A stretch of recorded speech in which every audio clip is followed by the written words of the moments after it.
निम्मे food channels बघ ना, त्याच्यातले सर्व रील्स हे कशाबद्दल असतात की कुठलाही एक खाद्यपदार्थ घ्यायचा, तो चण्याच्या पिठात बुचकाळायचा, मग तो पावात गुंडाळायचा, मग ते परत चण्याच्या पिठात बुचकाळायचं, तळून काढायचं घाणेरड्या तेलामध्ये आणि त्याच्यावर मस्टर्ड सॉस टाकायचं, त्याच्यावर चीज टाकायचं, बरोबर, त्याच्यावर चीजवर अजून किसून टाकायचं, मग त्याच्यावर चाट मसाला टाकायचा, मग त्याचे कापून 4 भाग करायचे, त्याच्यावर परत चीज किसायचं आणि हे तुमच्या हातात द्यायचं. 90% खाद्यपदार्थांचे रील हे या रेसिपीचे आहेत. हे आपण काय खातोय, न्यूट्रिशनली हे आपण हे काय करतोय आपण, म्हणजे या बॅड कॅलरीज नाही आहेत का? तर हे शेण आहे, ही माती आहे जी आपण खातोय ती, हे अन्न नाहीये, हे विष आहे. माझ्या घरी केलेला स्वयंपाक मी खात नाहीये, तो उद्या रिसायकलिंग मध्ये जातो आहे आणि मी हे बाहेर येऊन खातोय आणि घरी जाऊन सांगतो माझं ना सध्या जरा डाएट आहे, मला भूक नाहीये.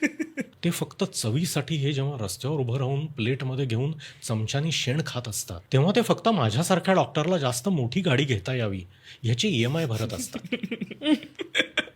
चालू ठेवा. Physician, nutritionist, dieticians, cardiologist, vascular surgeons, आम्ही सगळे तुमच्या या भेळपुरीच्या पैशावर मोठ्या मोठ्या गाड्या घेणार आहोत, मोठ्या मोठ्या घरामध्ये राहणार आहोत. चालू ठेवा.